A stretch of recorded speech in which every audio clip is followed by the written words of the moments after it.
We're good to go? Yeah, oh, we're good? Okay. I'm good. My guy Saba, what's up, baby? Hey, man, everything, man. How you? Man, these guys on the road, man, he had to move some things around to come and see his OG, you know what I'm saying? Right. You know, I think we've done it many times. We sat down many times, man. You just continue to evolve, man. It's amazing, man. Congrats on I appreciate the journey. Like, I think I was talking before, like, he was telling me about this No I.D. thing, and I was like, this ain't really ever gonna fully happen. Like, you know how it is, like, you get one producer, you're like, we should do this thing, but you guys took it to the finish line and made it real. And it's like, I mean, I love the album. Like talked about that process, like really finally locking in and really finalizing it. Like, what was that process like for you?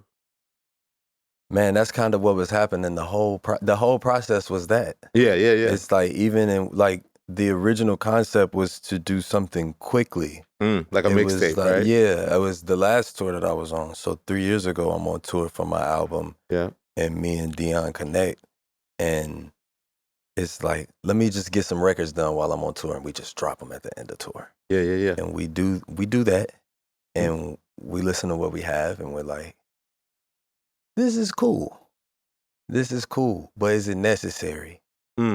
Is it necessary? Is it, you know what I'm saying? Like, and it's like, we just kept refining something until we felt like that's it, you know? Yeah. So it went through like 2 or 3 different versions of what became the private collection, but a lot of it was just like us building producer, artist, you know what I'm saying? Us building our working built the world. relationship. I mean, what I love about the album too is that you have so many guests, but they enhance everything, but the focus is always still on you. You know what I mean? Like, it's very broad in that way, where you being the main artist, but it's like you feel like, I think you said it, like, for the record, that most of the people were in the studio with you except one.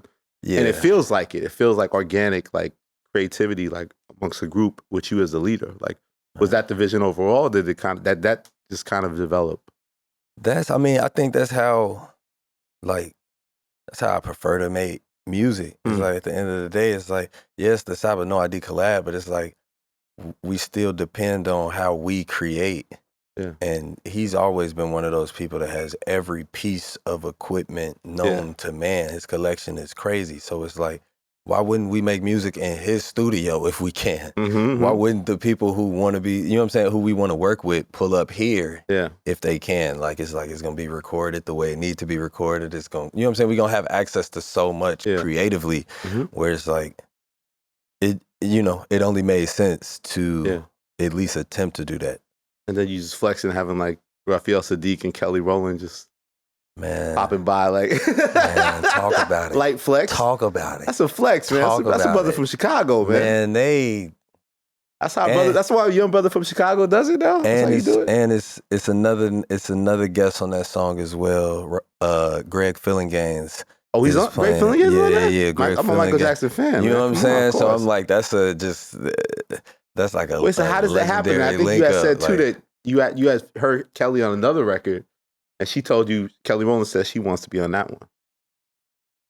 We invited her. Well, okay, so working on the intro to this album, Every Painting Has a Price. DJ the Chicago Kid, Aaron Allen Kane. Yep.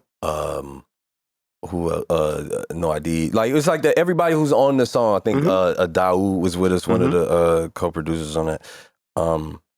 And we're just, it's like that moment where you in the studio, everybody's brain is like on another planet. We just on like, you know what I'm saying? Like, it's like high watching off the creativity. It's literally, just like, it's like the whole room is just in another dimension. And in tune, right? Exactly. And Kelly Rowland walks in to talk to No I.D. about something. While we just in the middle, it's like, hey, Kelly, it's good to meet you, Kelly. But it's like, we all, it's my session. You know what I'm saying? We all just, I don't want to lose this moment. Yeah. And she just kicked it and ends up becoming a part of the moment, where it was like, it was really dope, like, just kind of talking to her about the record. So we were able to play her some songs, and she was kind of rocking. So she kind of ends up coming back. And I wanted to get her on the song I have called Breakdown. We didn't have a hook on it at the time. And I'm like, oh, Kelly, saying anything to the moon, And playing her the music, I saw her react to Crash. And I'm just all for, I don't want to force nothing, I'm like, oh, she's immediately harmonizing and like hearing ideas, and that to me is way more important than whatever my idea was. Original you know idea, what I'm saying? I'm vision, like, let's run that. Yeah. And Raphael had probably got on it like right around then. He did the hook with me, which he did a few things for the album. He played guitar on that song as well. Oh. He played bass on a song I have called Stumpin'. Like he would kind of just poke his head in the studio. Wow. Yeah. He would kind of just poke his head in the studio like, what y'all niggas doing? Like, what y'all got going on? Like, he kind of saw a lot of different versions of it because, you know, that was where we were at. You always created that way? You never kind of created in a bubble? Like you prefer more to have like sessions where like you can kind of build with other creatives? And it is a bubble. That's the bubble. Okay, it's still a bubble. Okay. It's a better bubble. Yeah. That's the bubble. Like it's a better bubble. I feel like all of my albums have kind of come from a bubble. I think it's like kind of being like closed in a way. I feel like it lends itself to building the whole world. Like, you know what I'm saying? Like, it's like you can like, I don't know. I feel like I want to hear the shit. I want to smell it. I want to know what you know what I'm saying? Like, I want it to be textured. You know what I'm saying? Yeah. And I think you really got to submerge yourself into whatever world you're building. And a lot of times for me, at least when it comes to the studio, sometimes it means kind of locking it up a little bit. But that's different because it's like... Is that kind of controlling the vibes and making sure it's only the right people, the right... Yeah, which I mean, working with No I.D, he one of them people who, it's only the right people. Yeah. It's only the right people. Like, you know what I'm saying? If Raphael Sadiq is poking his head into the room, if, you know what I'm saying? If Kelly Rowland is stumbling into this motherfucker, I'm like, this where we need to be making. Are you guys like? Because I saw the early articles people writing about the collaboration. Like, you know, you guys actually became good friends, right? In a lot of senses, right? And they kind of paint you guys as like an odd couple where you could be quiet at times and, you know, No I.D's kind of a smart ass at times. And, like, so was that connection, like, how much do you think that fueled it, that you guys were actually, besides making music, you guys were forming more of like a bond and like a true friendship? Yeah. How did that help the creative process, you think? Because it builds trust. So when I want to start doing shit, like I think the most important thing that I felt from like our working relationship was he always kind of supported and challenged me as a producer. Like, obviously everybody knows like I'm the artist on the album, but the ways that, you know what I'm saying, we would be in the studio and his question is, hey, where your beats at? Like, you know what I'm saying? Like, you got some more beats? Like, where they at? It kind of just inspired and kind of informed the whole process where like I was doing shit to like his ideas. Like, I would take his drums off of one beat and take the sample he did on a different beat and combine them into a beat he never heard of. Okay. And he was cool letting me do that shit. Like, he was just letting me rock and adding to it. And we would kind of like just keep kind of breaking it down and then building on that, like with new ideas from both of us.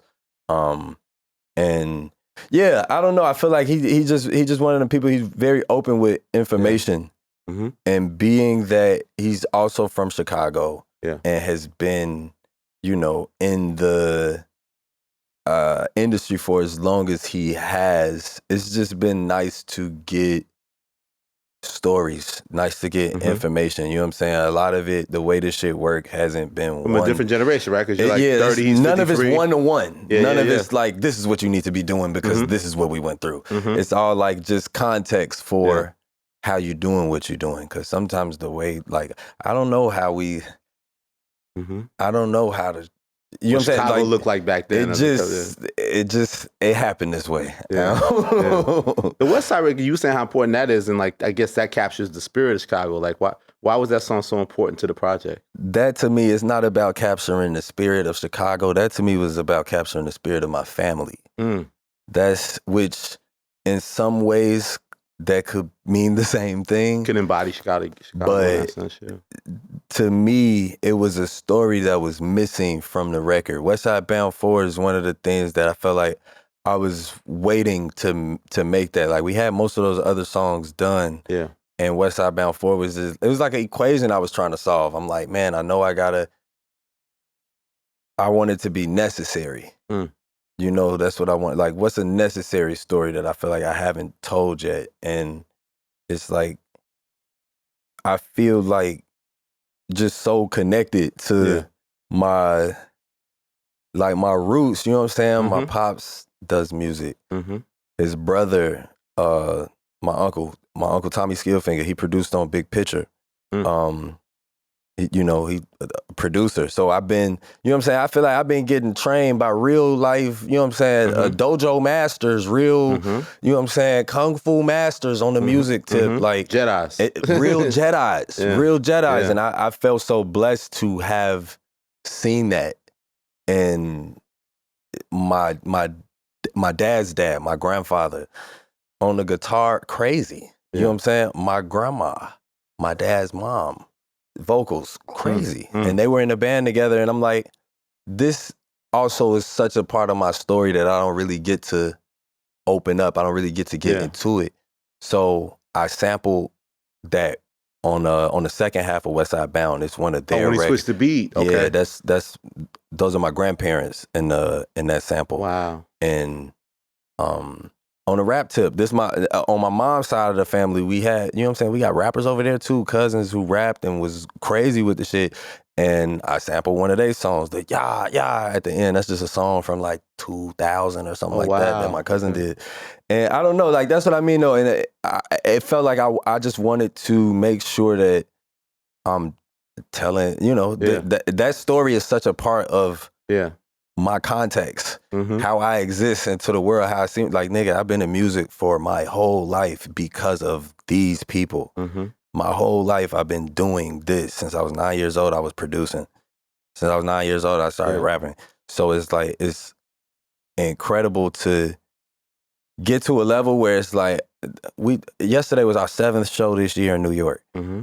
All seven this year. All 7 were sold out. Yeah. And I'm like, wow, that's fucking incredible. Amazing. That's incredible. But these people don't even know how much they impacted this moment. You know what I'm saying? So I felt like for me putting that into a song and honoring that context felt important to me. But being from that area, like, do you think, how much do you attribute, like, because it's a tough place, right? And you've touched on losing people in your life, and it's inspired your art, right? But like, do you think your musical focus helped you kind of get out, you know, grow out that place and really become who you was, like, because you were so focused on making music? Of course it did. I feel like when you're in an environment like that, being focused on anything, it's just like, oh, a nigga with focus. Yeah. We need that. Like, that's cool. Like, you know what I'm saying? Like, I don't know. We tend to hype up as outsiders the view of Chicago, like we don't know, right? So it's like, you're someone really from those communities. I'm just saying in terms of clarity of it. Yeah, Chicago. I mean, I know I'm in New York right now. No disrespect. Chicago's the greatest city in the world. Like, it's like, I'll let you get that off. You know what I'm saying? And I love New York, and I love it. I love it here. You know what I'm saying? But it's like Chicago is just different. And I think the way we talk about Chicago is like, I think what people have to realize is like, it's not. I don't even know if I gotta finish that sentence. I'm like, I'm assuming that people are smarter than what they are. No disrespect, but the way people describe a city, the way people are like, oh, it's this because I heard this in the song. It's like, nigga, that's a spectrum. That's one end of what it could be like on if you somewhere you ain't got no business. What the fuck you doing over there? Yeah. So I think, just as much as it is that, and like you say, like, I'm somebody who does come from where I come from, and I didn't went through all of the shit that I went through, and a lot of the shit that Chicago gave me, another place might not have given me that type of experience on the planet, but at the same time, it gave me so much more than just the fucked up parts. Yeah. It gave me, you know what I'm saying? It gave me culture. It turned me into somebody who understood bittersweet. Yeah. You know what I'm saying? I get to see one of the, like I say, the most beautiful place that I can say I've experienced. Yeah. And it also comes with a lot of I think the parallel to New York, I mean, correct me if I'm wrong, like, because I grew up in the Queens, you grew up in the outer boroughs, we view Manhattan as like the successful place you want to aspire to be in, and that represents the city. Like, So Chicago may talk about these hoods, but then you also just have the city itself that's successful and vibrant. So is that tied to it? Like it's not like there's a separation? I mean, I don't know. I think it depends on people's perspective, because it's not always hood versus a successful area. Mm-hmm. To me, sometimes it's like, what if you're getting the same amount of information? Mm-hmm. What if grandma in the hood is more important for your growth than being downtown with whoever the fuck? Yeah. What if it, you know what I'm saying? Like, what if you're getting what you need from these environments in other ways that's not just as simple as good or bad? Yeah. You know what I'm saying? Like, it's like, I don't know. I just feel like you get a complete understanding of a lot of shit that goes on in all of these areas, you know? So being so focused on the music and knowing that you feel like the lineage is there and that's going to be a path, how is your goals and how do you view your place in this change? You know, compared to when I met you a couple years ago, like how do you view yourself in this place in music? And is it where you want to be? And are you still driven to feel like there's certain tangible heights you want to reach? Okay.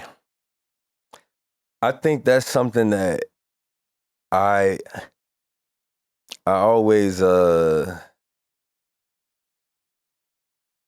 didn't mean to ask you some deep shit. It was just kind of really it might not even not that deep, but it might not be that deep, but I'm the type of person where I can't help but receive it that way. Yes, sir. I can't help but receive it that way. Not even to say I'm a deep guy or anything, like, not to say that, but just like I can only receive the information the way that I receive. Like, that's what. Maybe because I was inspired, because I love the songs on the album when you just talking your shit. You give me that 1 minute rap and you just saying I'm better than all these motherfuckers. Like, right. I want more of that. Why they cut that one off? You know, to be honest, that shit is easy to me. Of course, yeah. I did that shit so much in high school on mixtapes. You know what I'm saying? That shit not challenging to me. And I felt like with the music that I kind of had in my career, kind of pride myself on making, wanting to connect, wanting to talk about other things, wanting to songwriting, filmmaking, focusing on that sometimes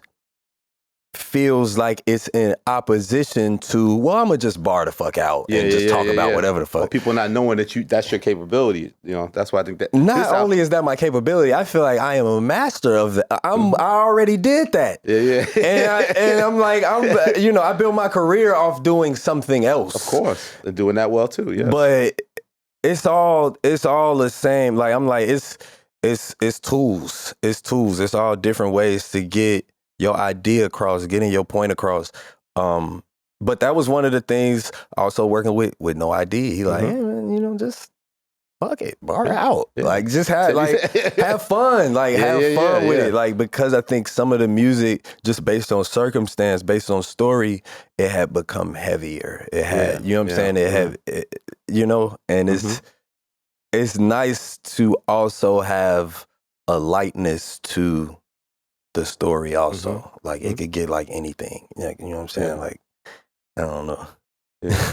But back to the goals though, like, do you feel like so the goals, that's what I was gonna say. It's always been like challenging for me because I don't necessarily have like a real life success indicator. I'm just going for as long as I want to do it. Like, I keep waking up wanting to do this shit. Yeah. I don't know what it is. Like, it's been this way since I was a kid, where I woke up and wanted to do it. Yeah. If I ever didn't feel like that, maybe I would do something else. But it's like, as long as I feel like that, I'm not going to stop. Yeah. I'm not going to stop. So I don't know what the goal or what the finish line or what the success indicator for that is. But I just feel like, what we do is important.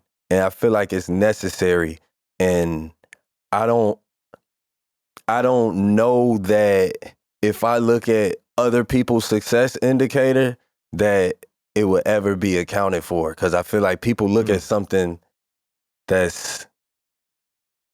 it's different, bro. People look at silly shit as like, it's like a lot of silly shit is like the kind of standard for what winning can look the like. game can look like. Yeah. And I'm like, Bro, it's a lot of us that's able to feed our family off our art and do cold ass shit that we always dreamt of doing and help our communities as much as we can and just do as much as we can, like just off of the purity in his artistry. You know what I'm saying? And I'm like, wherever that shit take me is where I'm going. Like I don't really have like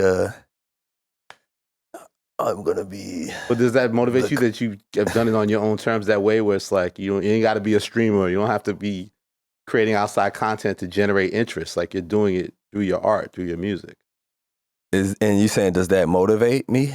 That that you've been able to do it kind of on your own terms. I mean, obviously we play up how independent you are, but even outside of that, like you're saying, like we're coming to you for the music and we're coming for you to the live show and for the vision. There's not a move you have to kind of make to kind of feel like you have to stir your audience, which a lot of artists are struggling with that right now as the climate's changed. It's like, bro, we musicians at the end of the day. Let's make music. Yeah.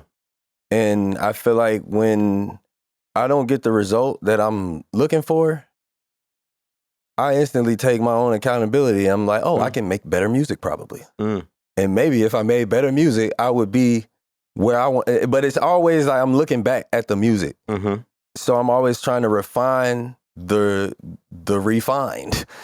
And not everybody brain work like that.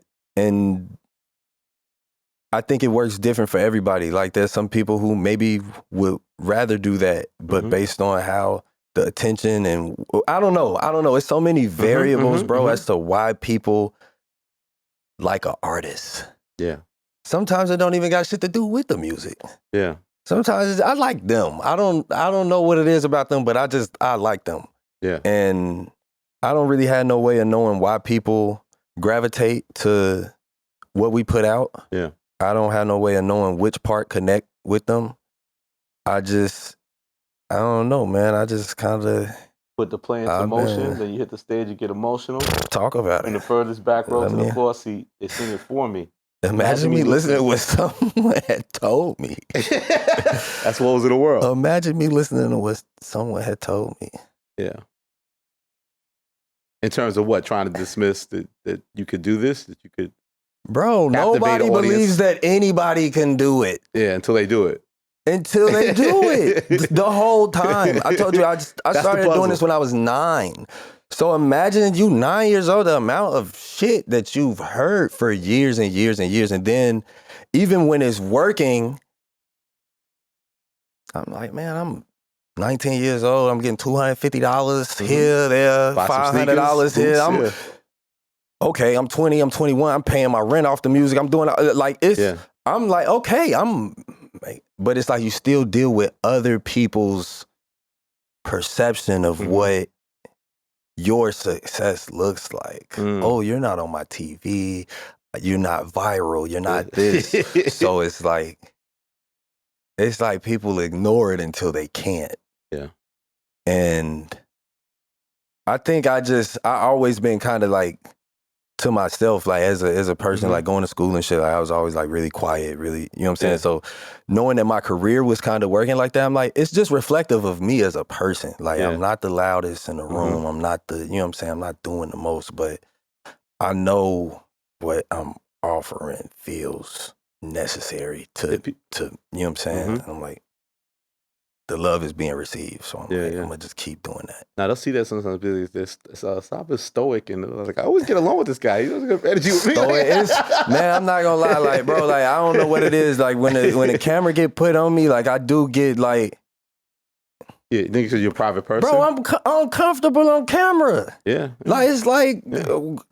So? Yeah, right, nigga, so the fuck Do you like the music? Do you like the music? Right, like, nigga, fuck the camera. Did you listen to the song I just put out? Yeah. Because I promise you I barred that bitch up. So for artists, is the live show the best experience of that? Because you have exchanges with, the people that really...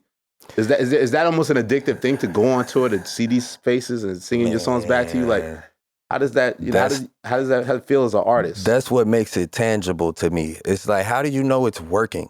Yeah. How do you know, like, your song has 1 million plays on Spotify. Who the fuck are these people, though? Oh, you know they real just people, got is it bots or whatever? 100 100,000 Instagram. It's like, who the fuck are these people though? And when you're doing a show, it's like you can't deny that. You look like they giving you energy. They got ready. They got ready, and they got outfits. They got outfits on, nigga. Everybody in this bitch got on an outfit to pull up to your shit, and it's like you can't deny that exchange. So to me, that's the only place where I get to go, okay, they heard the album. I feel heard. Otherwise, how would I fucking know? I put out the private collection in March 18th, and it's like, it's out. Yeah. We put out videos. We put out, you know what I'm saying? There's press. There, you know, all of this shit. But it's like they established as the most critically acclaimed album, hip hop album of the year. You go to a little thing called Wikipedia. And it should be. It fucking should be. Like, I'm tired of niggas playing with me. It should be. But at the same time, it's hard. It's so hard for artists to sustain interest right now with putting out music. It's hard. It's challenging. So the live shows are showing to you that people give a fuck, bro. People give a fuck about it. Your album is still in their rotation. They're living with that music. And that shit to me is it's important. It's important, bro. I haven't toured in 3 years, so this is my first tour in a minute where I'm like, you know, it's moments where like I'm at the end of the day, like anybody else, I have my doubts, I have my, you know what I'm saying, reservations and shit toward, damn, what is the next whatever look like for me? Like, will I be able to tour again? What is it gonna look like? And it's like, bro, doing this shit, I'm like, wow, it's people who pulling up, like they're pulling up. Yeah. And that's all I could fucking ask for. I know you're into the photography thing now. When you're on the road, are you taking photos? Man, so far I'm fake because I'm fake. I'm fake as hell because the only city that I really got on my camera was Atlanta. Atlanta, I fuck around, didn't go to sleep, was up 6, 7 in the morning, and was like, fuck it, let's go on a little photo walk, see what we, you know. Yeah. But I be up to that time damn near every day, and I don't be on my camera, so I'm fake. You know? Yeah. But I'm, you know, we gonna get it. What is the image for the actual cover? When it ended up being like you first thought No I.D, because No I.D also is a photographer, lover of like yourself. Like it ended up being your shot. Like how did you land on that, and what does that shot represent? Okay, so I'm glad you asked me that. So that's George's music room. Oh yes, legendary record store. So you're right. I think I might have called over there. Like, what's the number? Cause I worked at a company called CMJ. Like, they used to call the retailers and be like, "What's the lineup? What's the top 5 selling albums?" So I might have called George Music Room. Yeah, I wouldn't be surprised, bro. And it was like, I felt like the story that's being told. It's really like a collection of stories. How I look at it. That's why it's like it's the private collection. It's not necessarily like a linear like. Track 1, track 2, you know what I'm saying? Like, it's like just a collection of rooms, and you can walk in the room and look around and shit. So, to me, that album cover, one, like you say, No I.D was supposed to take the album cover, but I ended up being in Chicago. It was a time we were supposed to both be in Chicago, but only I got to make it. Yeah. So I'm like, oh, I guess. Your vision was to shoot the George Music Room. To shoot George Music Room, but it was going to be him shooting it. But you know, when your number get called on, I'm like, all right, like, I can do it. You know, I can do it. But man, George gave my uncle, Tommy Skillfinger, who produced on Big Picture, he gave him one of his first jobs. Wow. The Cadillac that's outside. Like my granddad was, my granddad was a friend of George's. In fact, they both in a Shauna music video, Shake That Shit, one of her first like singles, like my granddad and George in that bitch together. And one of her shots is actually performing outside of George's music room. But to me, I felt like the story that I think like I want to tell, it's like, it's Chicago, right? It's this Chicago legendary record store. Yeah. And to me, it's like, and my family is a part of it. And George, maybe without even like, you know what I'm saying? Like I knew George, but George didn't know I was Tommy nephew. He found that out when we did like a benefit concert because Tommy passed away while we were working on this album. Wow. Okay. So George, he showed love. He came to the concert and he was like, "Oh shit, you're Tommy's nephew." Like, you know what I mean? Like, "Oh shit, you're." And that's what a lot of people's reaction in Chicago be when they find out like who my family is. You know. Yeah. So to me, it was like, that's the story. That's the story. And then what better way to capture? And knowing No I.D's relationship to just Chicago music, the history of it, you know what I'm saying? That part, it just, like, it was actually his idea to make George's the album cover. Like, he was like, we should do that. I'm like, that's perfect. And you getting your yoga on? You know, a little yoga? Hey, I'm doing my best, man. I'm not gonna lie. My tour routine is crazy right now. Like, you know, all that, the preparation for tour is holding me down. Being on tour, like, bro, I'm not doing shit I thought I was gonna be doing. You know what I'm saying? But it's fun. It's like, it's half work, but it's also half like I've been vegging out, like, just straight up, like, vacation mode. Like, it's work. It's work, but it's like, man, it's smooth. It's smooth. I can't complain. You think because it just feels the confidence is up because you've been doing this for so long and feel like you're kind of mastering it? I don't know that it's mastery being reached. I feel like it's, honestly, bro, I'm just fucking grateful. I'm just so like, nigga, like 3 years of not being able to do this and I'm doing it again. And I'm just like, damn, bro, like, this shit is, I'm smooth. I can't complain. Like, the bus fucking up a little bit. It's all type of shit going on. But it's like, this shit don't bother me none. Like, nigga, it's a bus. It's a fucking bus that's carrying us from city to city, and this shit holding us down. Like, niggas got video games and everything they need on that bitch. So I'm not tripping off of no little shit, like, cause I'm just grateful, to be honest. Like, I'm grateful. Like, we going across the United States and playing shows in front of people who are singing the words back to us. Do you have particular favorite cities or markets or places that you play? Man, I'm okay. I'm a firm believer that anybody who bought tickets, they want to be there. Otherwise, why would they have them? So some of the crowds be like, it's an interesting show. Like, I feel like our show, I know it's a rap show, but it's not just like 1, 2, 3, and then it's just lit the whole time. Like sometimes, like, I'll be at festivals or something and I'll just see how it's going. I'm like, damn, like, my show not nothing like that. I wonder if that's okay. I wonder if this crowd will be okay with that. Cause my show, like, I have my moments. We gon', you know what I'm saying? But it's like different pacing and different. It's different pacing. It's different records. It's different emotions even. Where sometimes they are just still. Sometimes they are just looking at me. Shit. And knowing that that's a part of my show, I'm not gonna lie, it's so sweet. Cause it's like, any show could be the best crowd. You can have a crowd that's just sitting right there like they watching Sade or something. And I'm like, you feel me? Like, that's that's kind of the vibe. Like, it's a little bit of, but it's also, we do go up. It is energetic. It's, you know what I'm saying? So I, you know, certain places just can't be duplicated. Atlanta, it was so much love in Atlanta. It's like, you can't really, no other city is Atlanta. It's like New York yesterday. New York is New York. Like, it's like, I don't know. New York like, has a reputation of being a tough crowd. Like, but I guess it's not in your case. I mean, they're always an interesting crowd. I think part of it, at least in my observation, it seems like they just get a lot. Y'all get everything out here. So it'd be hard for a motherfucker to know, hey, you seeing some once in your lifetime shit.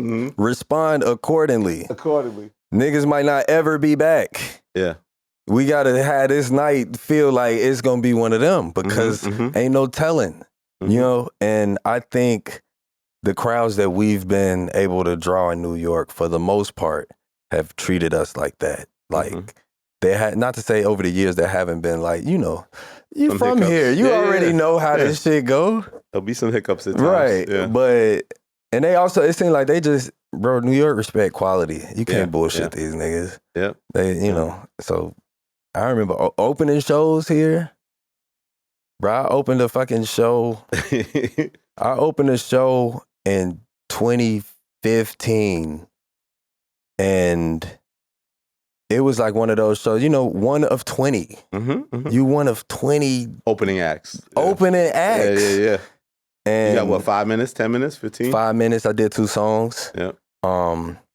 But it was such a learning experience. We've been performing in New York since I was 15. Dang. Since I was 15, my dad used to be having us in clubs and shit. Like, look up, don't look up, walking in, like he not doing the, hey, this my son. It's like, just look like you belong here and they not gonna bother you. Yeah. And that shit, it went a long way. Yeah. And 2015, they had Andre 3000 was in the crowd. Wow. And I'm like, oh shit, like just some random New York shit. Yeah. Chopped it up with him. After the show, I'm like, damn, I'm saying to say pivot, and look who's saying it back. Pivot. What the fuck? Can't pivot. Yeah. Nah, but it's New York is 101. It's 101. I think I'm gonna move here. Okay, I can see that. I can see that. Yeah. I'm like, I gotta at least do like 6 months or something. Just to see what type of person. See what type of person I become. You think in Brooklyn? We could talk about it after. You know what I'm saying? Like, New York niggas are different when it comes to y'all barrels and how y'all get out. We're not even gonna do that. But we could talk about it. Yeah. I want to talk about one song on the album before I forget. This being one of the more powerful songs on the album, "How to Impress God." And How to Impress God. Yeah, and I think you had played it for Cole, and Cole was giving you props on it, I thought, or something like, or just in general, like your approach. I think Dion played it for him. Dion played it for Cole. Yeah, I didn't play it for him. What was your approach with that record? Okay, so the first thought that I had was like, it's kind of vain. Like, how do I write a song where I get to flex off all my accomplishments, but like say how I actually feel about it? And it turned into having a conversation with God, bro. And I don't know. I think, some of it is just perception. It's like, you have all of these things. You've done all of these things. Like, it's like,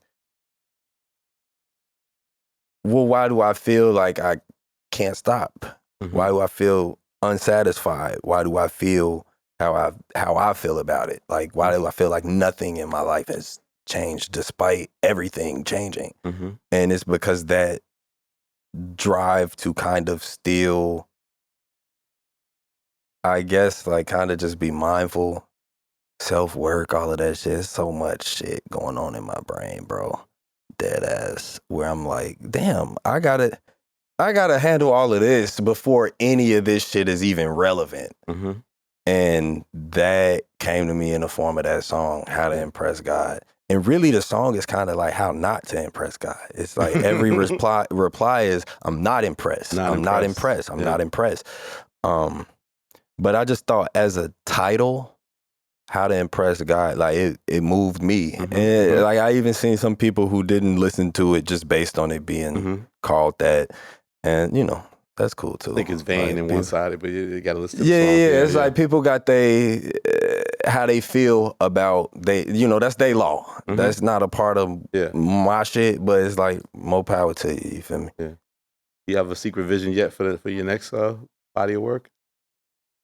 I don't know if next body or bodies, like somewhere down the line, I want to do a fully self-produced project. Like, it's been a dream of mine for as long as I've been making music, but it's like working with, or having access to work with so many great collaborators, it always kind of gets pulled. Yeah, you know what I'm saying? I'm like, it's hard to prioritize it. But right now, I feel like I really want to get my hands on the music. So at some point, I'm gonna do that. I got a few projects. We're doing a new Pivot Gang album we've been working on. So that'll probably be what's actually next.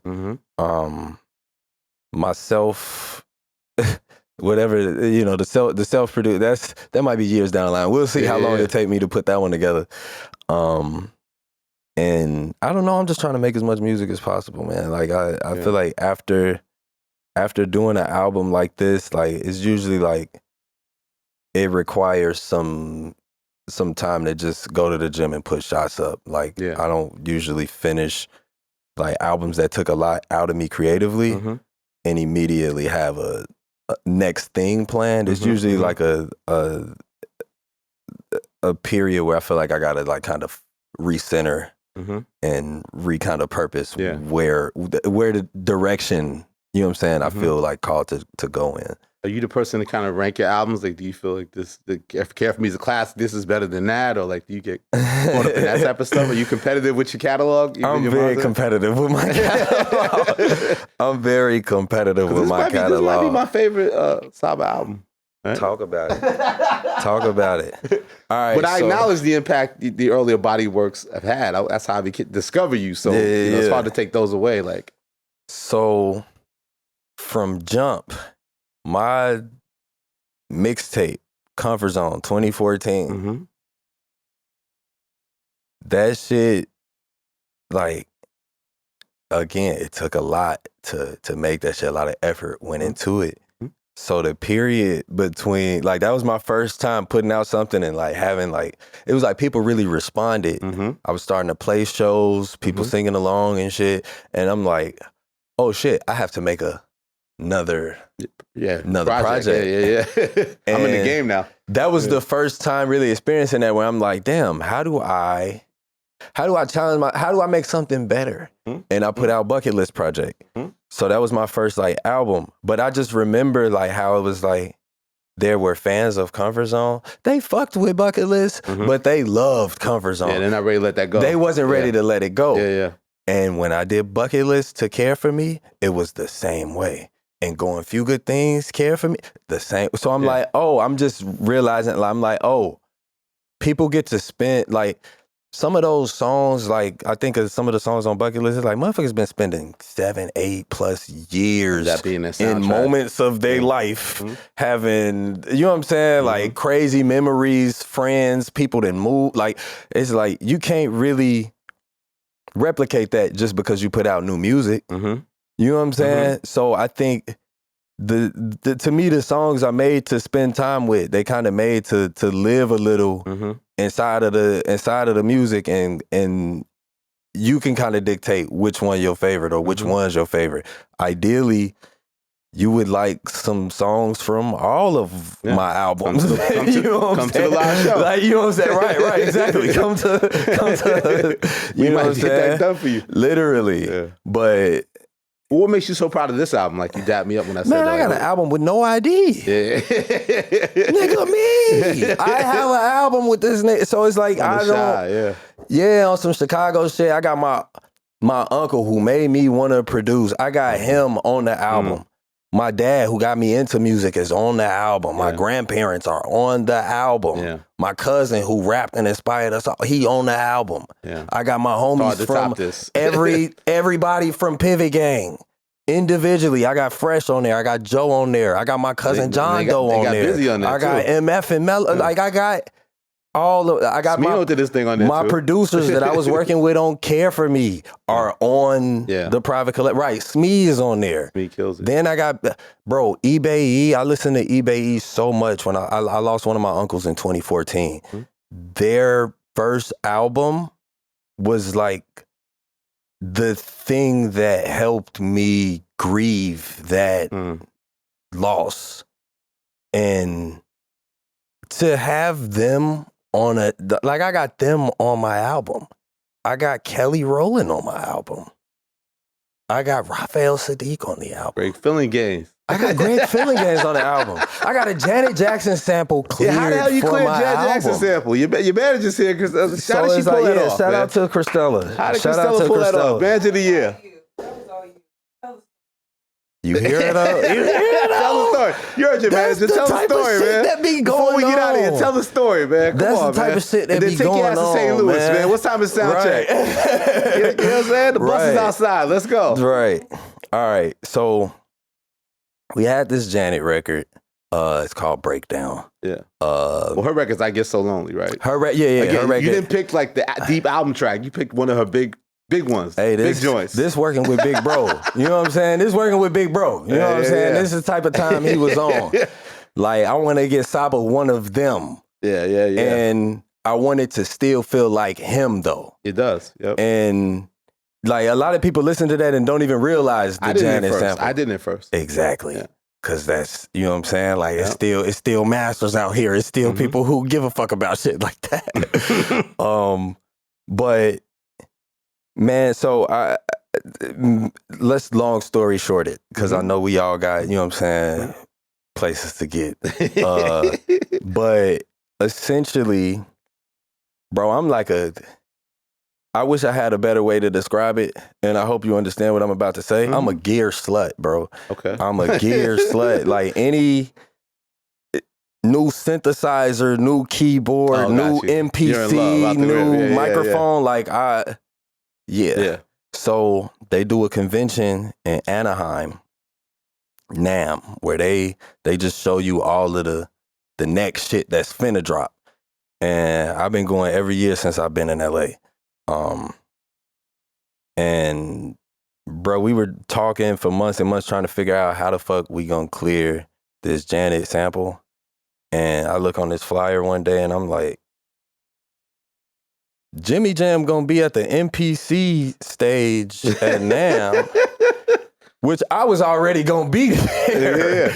I was already on my way, but Jimmy Jam gonna be there, who helped to produce. I get so lonely, and you don't. I'm assuming you don't know Jimmy. You never met Jimmy Jam before. I never met him. He don't know me from a can of paint. Gotcha. You know what I'm saying? I get there, and it's interesting, like, being in situations like that, because, you know, everything is so secured. Everybody, there's a badge, and you need a, you know what I'm saying? You got a blue wristband, and you need a pink one. You know what I'm saying? That type of shit. And I feel like some artists are just recognizable. You see them niggas, oh, that's bro. Like, right this way. I'm not really like that. Like, I'm like, if you know, like, legend in small circles. You know what I'm saying? Like, so I'm just kind of moving like I belong, because I learned that shit from my pops. He say, lift your head up, and I just walk backstage. I'm like, what they gonna do? Tell me to go home? Like, and then I see Jimmy Jam, and it was like really perfect. It was really perfect, where I'm like, right there, he's just right there. I didn't have to do nothing extra, and I just kind of run the whole thing. I'm Saba. I'm from Chicago. I'm working with No I.D. This is the dilemma. This is the dilemma. Mr. Jam. This is the dilemma. Mr. Jam. This is the dilemma. This is what we're facing. He was real kind, real helpful, and it helped that I was able to say I'm working with No I.D. Yeah, of course. Oh, Dion, I know him. Have him call me. So I go on the side. Hey, Dion, you got his number, or you don't have his number? Okay, I'll get his number. Yeah. You mind sending him? Can I give you his number? You mind sending him the text before I leave? I just got to know that this actually happened, because otherwise we lost the link. Yeah. And very smart. That went a long way, just starting that group chat and getting that. You know what I'm saying? Getting that going. So I got so much love, respect, appreciation for everybody who helped that to happen. And yeah, man, shout out to Christella. Yeah, thank you. Like I said, you supposed to be all the way to St. Louis, man, but you took the time to circle back, man. I appreciate it, bro. Hey, man, you know, y'all want to, it's not every day that you want to talk to me. So, you know what I'm saying? I figured we could, you know, the show is tomorrow. We good. We'll get there. Continue success, bro. Absolutely. And same to you, man. Appreciate you.